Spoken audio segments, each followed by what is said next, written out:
It's the first snow of the year and everything seems abnormally quiet. And despite what I was planning to talk about, I'm driven to talk about clearing out noise. So if you are human and you had any kind of difficulty in your life, you have noise in your brain.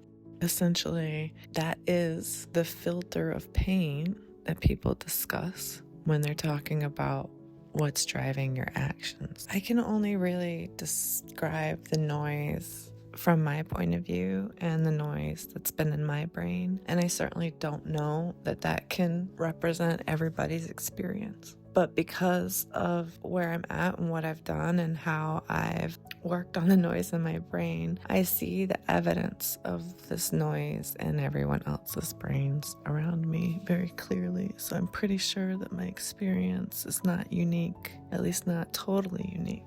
I'm sure there's many aspects, in fact, probably every aspect of it that is completely unique to me, including the types of noise, the volume, treble and bass, all those things. So I know that I was aware of this noise my entire life, and I worked really hard on trying to clear it out. And I think a lot of people do. There's yoga retreats and meditation practices. I was a big fan of Eckhart Tolle and the power of now. And where I found presence, I found freedom. It's really hard to stay present in this life with the noise in your brain. There's nothing that most people can do to just turn that off. There are some pathways there. And I think most of those pathways actually represent our religious practices, or our religious practices represent some of those pathways that we have found. The thing is those pathways were kind of unique to those people. So the way that you clear out your noise might have to be specific to you. So Eckhart Tolle had, what I might call a mental breakdown, right? And that's what drove all the noise out of his head. And so when I try Eckhart Tolle's method of capturing now, it works as long as Eckhart Tolle is there and helping me do it all the time. But it's not my path, and it's really hard for me to stay there. And the best description I can have of it is it's like white knuckling my way into presence. From the perspective I have now, presence is somewhat easy. And that's not because I just had a mental breakdown, although you might say I did. My mental breakdown forced me to work through all my noise very meticulously. I turned and faced it. I turned and said, why am I explaining myself to my father in my head all of the time? That can't be normal.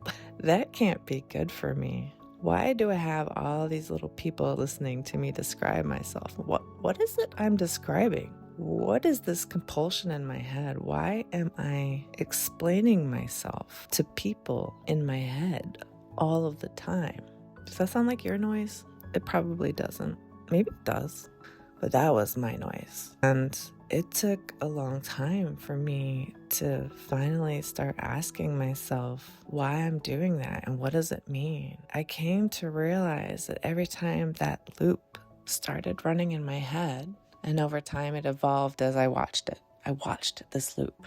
When I wasn't paying attention to it, it was always me explaining myself and my decisions to my father. But as I paid attention to this loop over time, the person I explained myself to changed. I began to realize that this is a loop that plays every time I'm either preparing to or I have put on some kind of mask or feel the need to hide myself or explain a decision of something I want to do to justify it to the world. And the truth is when I began to realize that, I began to question why I would ever need to explain myself to my father or anyone else for that matter. And it made me realize how much I was self-betraying to even have a loop like that in my head. And that didn't make the loop just dissolve and go away. I had to persistently and consistently learn to see that loop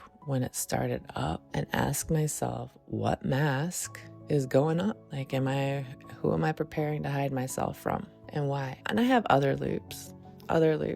Eventually, all of them, I had to figure out what question I was really asking. myself? What is it I needed to pay attention to? What is it I was trying to tell myself by playing that loop? What is it I'm trying to draw my attention to? And I have to do that with effort.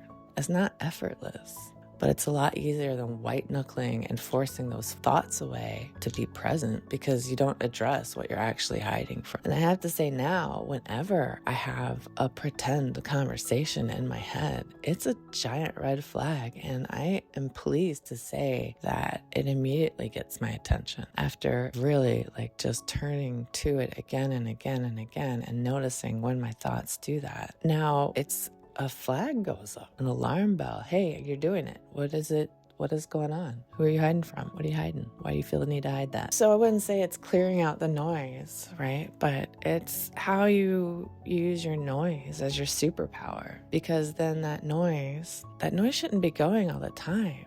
If you work on it, that noise becomes your flag, your signal that something's wrong. That is actually how it is supposed to work. But we've developed a society and an environment and a culture and family dynamics. And we all have these wounds that have accumulated within us. Most people are living in this really persistent state of the alarm going off all the time. I think these are alarms. They are supposed to be acting as alarms for us. And we can't tell that an alarm's going off because it's going off all of the time. So turn and look at your thoughts, not in a way to control them, but in a way to understand why they're happening to you, why those processing loops. And that's just the way I call them, I guess, because that's how I had to come to understand what's happening in my own brain. Use your own language, words, concepts, ideas. I don't think that a processing loop is a bad concept, because that's how it felt. It feels like something that is just circling and circling and circling in my brain.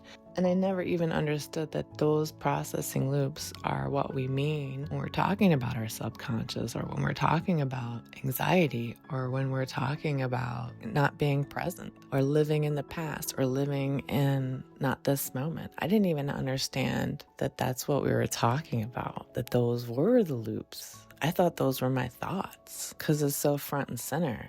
What do you mean subconscious? That's always going in my head.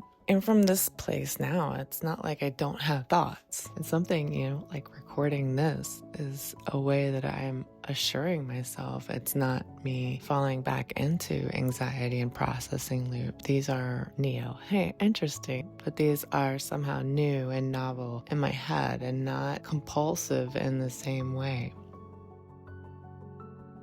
I closed my eyes there for a brief moment to scan for any loops that are still going. And what I can say is I'm nervous that the content that I'm recording right now is silly or dumb and unusable. It's not rising to any levels of concern because I'll just throw it away.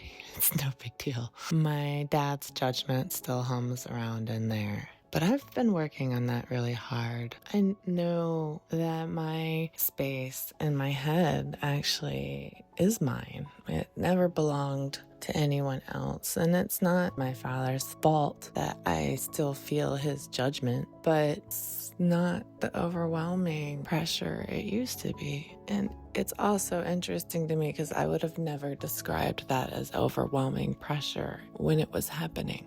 It's only when I removed the noise and can see what was happening from some distance and space that I understand the place I behaved and acted and decided my life from. I feel nothing but, I don't want to say pity, understanding, compassion for myself and how I've dealt with that noise. And that's, I think, what really also is what we mean by healing. So finding presence, I think, has to be this journey of healing, not this sudden, for most of us. Maybe it is sudden for some people, and I can't discount that as real. Eckhart Tolle is very inspirational in his experiences. A more reliable path, what is a more reproducible path, is to build it, is to turn and look inside consistently from their own point of view. and ask themselves what is it they need to do to heal. Because I think it's a different answer for every single person. I don't think my way works for everyone. Buddha's way didn't work for everyone. Jesus Christ's way didn't work for everyone, but they all have these same concepts of trying to wash your own cup first, right? Clean your cup out, clear away the grime that you don't even really notice anymore. And the silence of the snowfall this morning, right? It's like this beautiful white blanket, and every little change to that becomes really, really clear. You can see every footprint. You can see and hear every little change to the scene. It's not lost. And I think in many ways, the clearing out the noise in my head has reflected pretty broadly in my material life. I simultaneously became very tidy and clean. That was a manifestation of the work that I've been doing inside. I was not a tidy, clean person.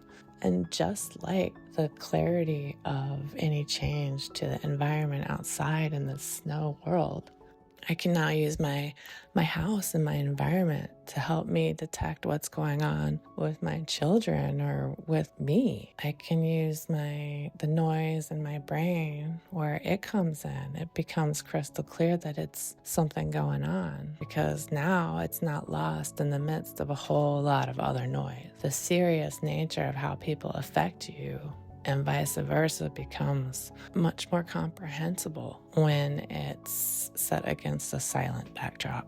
All right, so I hope that inspires you to work on clearing away your noise. I don't have an easy answer for you. I used a lot of different tools, walk a lot. I definitely chatted with ChatGPT. I have a therapist, and it's not done. It's something that I have to continue to work on because more noise comes in. And so as that noise comes in, what is it telling me? Do I need to change something in my life? And how urgently do I need to do that? All right. The silence of the snow gives me another blessing too, right? It also points out the work I need to do, which is shoveling